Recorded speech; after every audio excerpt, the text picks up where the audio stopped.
Bonjour, c'est Marine du blog et de la chaîne YouTube Bien dans ses baskets. J'espère que vous allez bien. Alors aujourd'hui, je voulais vous parler de, de notre entourage, du fait de, voilà, quand on choisit la parentalité bienveillante, positive, que on se sent souvent mal, on n'est pas compris. Et surtout quand on vient d'avoir un bébé, qu'on est jeune maman, jeune papa. C'est compliqué de faire face à son entourage, à ses amis, à sa famille, parce qu'ils ne nous comprennent pas, que voilà, ils ont de bons conseils, ils nous disent comment eux ils ont fait. Puis souvent, et voilà, il y a une méthode à suivre, il ne faut pas en suivre d'autres. Puis ça, tout simplement, ça remet leur méthode en question, ça remet leur éducation en question. Mais nous, du coup, on peut se sentir très mal. Moi, c'est ce qui m'est arrivé. Je me suis sentie vraiment très très mal parce que je ressentais pas ce que, voilà, l'éducation que j'avais eue. Je me ressentais pas de la redonner à ma fille. Ça veut pas dire que je critique, c'est pas. C'est. Voilà, ma mère et mes parents ont fait ce qu'ils ont pu, il n'y a pas de souci, je leur en veux absolument pas. Mais voilà, ça veut pas dire, c'est pas pour autant que je dois refaire la même chose. Je le ressentais pas, c'est comme ça. Donc moi, je voudrais vous donner trois astuces, enfin trois conseils, pardon, c'est pas des astuces.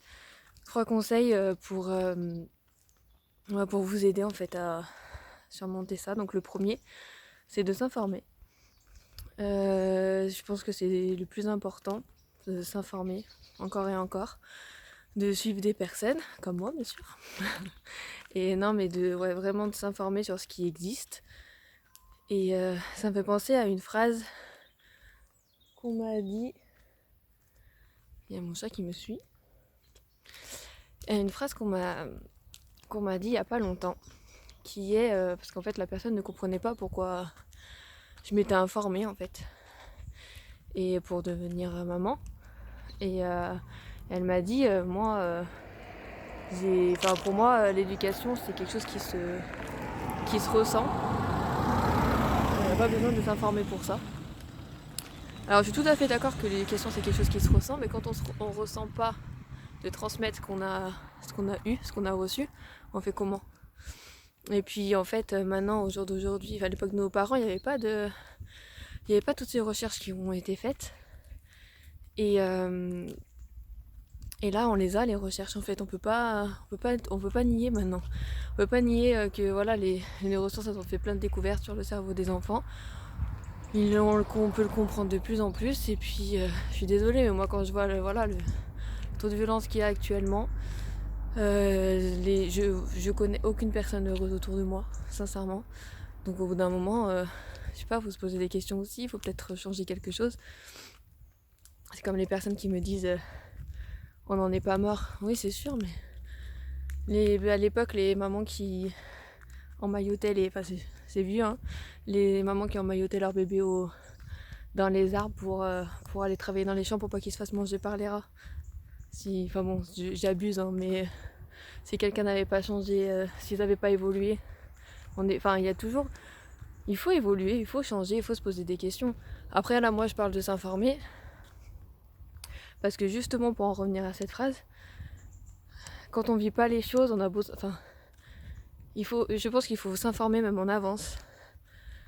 Ce serait même parfait de s'informer avant d'avoir un enfant, que toutes les choses soient ancrées dans nos têtes.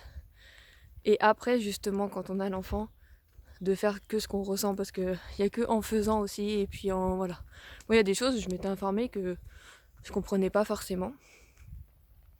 Et mais en fait, c'est en faisant que voilà, on comprend, que on se dit non, finalement, moi, ça me convient pas.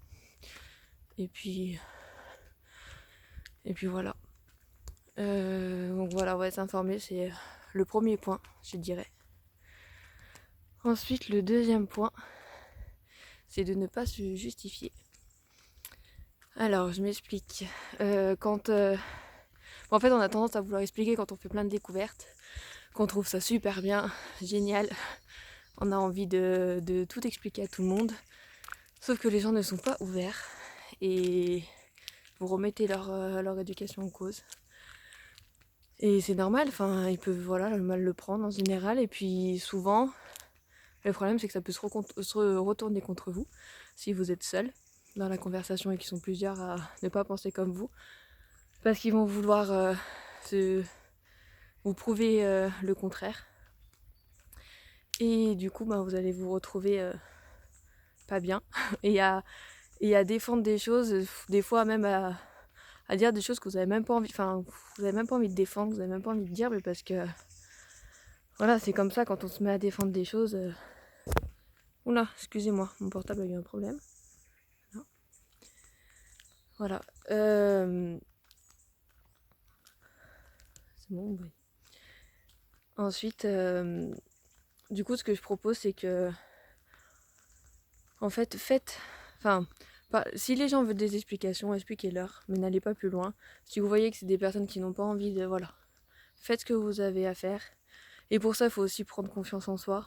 C'est pour ça qu'il faut bien s'informer. Parce que quand on s'informe, qu'on voit qu'il y a d'autres personnes qui font comme nous, qu'on a des preuves en fait, tout simplement, qu'on a les preuves de pourquoi on peut faire ça, ça n'a rien à voir. Enfin, ça va beaucoup mieux. On a plus confiance en nous. Donc voilà, informez-vous et justifiez-vous pas trop. Après, les personnes qui ont envie de savoir, qui sont vraiment intéressées, qui sont bienveillantes envers vous, il n'y a pas de souci, expliquez-leur. Mais quand vous voyez que les gens commencent un peu à vous dire oui, mais non, mais nous on faisait pas comme ça, machin, lâchez l'affaire. Dites rien et vous savez ce que vous faites et c'est tout. Par contre, bien entendu, si c'est à votre enfant, vous reprenez ce que vous avez à reprendre, gentiment, dans la bienveillance, et puis c'est tout. Ensuite, donc le troisième point, c'est de bien s'entourer. Je pense que c'est le plus important. Il y a quelqu'un qui a dit, je me rappelle plus de son nom, John, je me rappelle plus, je vous le mettrai en lien, dans la description. Mais il a dit, vous êtes la moyenne des 5 personnes que vous fréquentez le plus. Et c'est vrai. Si vous avez envie d'évoluer justement vers la parentalité positive, et que vous restez avec des personnes qui sont dans des croyances, de l'éducation classique et que...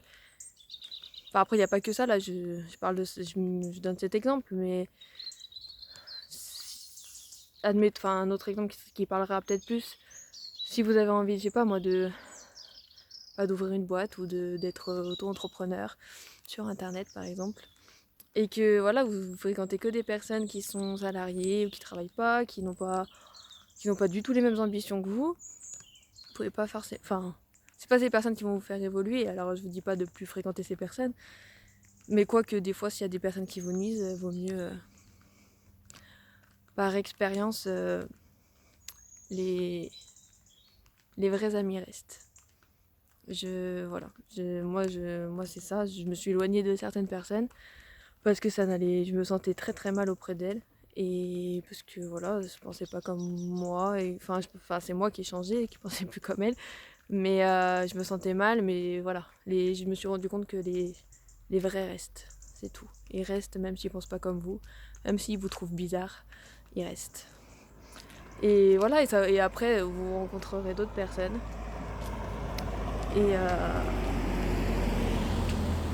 Et je pense que après c'est dur de bien s'entourer. C'est super dur. Parce que bon, les amis, ça se fait. On se fait pas comme ça dans la rue. Même si on voit quelqu'un ça passe à peu près, on va pas parler direct des sujets. Oh, toi tu vas être mon ami. Je suis sur la parentalité positive. Non, ça se fait pas comme ça, malheureusement. Même moi qui viens d'emménager en Corse, c'est compliqué. Mais bon. Après, heureusement, il y a internet. On peut rencontrer des gens comme nous et communiquer, même si c'est mieux en vrai. Mais bon. Donc voilà, c'était mes 3 conseils. N'hésitez pas à m'écrire si vous avez besoin. Moi j'ai connu ça. Je me suis sentie vraiment très très mal. Et si vous avez si vous avez des questions à me poser, n'hésitez pas, je me ferai un plaisir de vous répondre. Et ayez confiance en vous. Et voilà. Soyez positifs, soyez confiants. Et Ne vous justifiez pas trop. Bon, il commence à faire nuit, donc je vais vous laisser parce qu'on va plus me voir. Bon, sur ce, n'hésitez pas donc voilà, à m'écrire. N'oubliez pas de vous abonner à ma chaîne en cliquant sur le bouton qui s'affiche en bas à droite de l'écran. Cliquez aussi sur le lien en bas dans la description pour accéder à mon blog et accéder à mes 2 guides que je vous offre sur les 5 points à connaître en parentalité positive et les 5 points à connaître pour allier parentalité positive et bien-être intérieur. N'hésitez pas à mettre un j'aime et à partager si vous pensez que ça peut aider quelqu'un que vous connaissez. Voilà, n'oubliez pas, aimer et se respecter est primordial pour une vie saine et sereine. Sur ce, je vous souhaite de passer une excellente soirée et à bientôt sur la blog et la chaîne YouTube Bien dans ses baskets. Au revoir.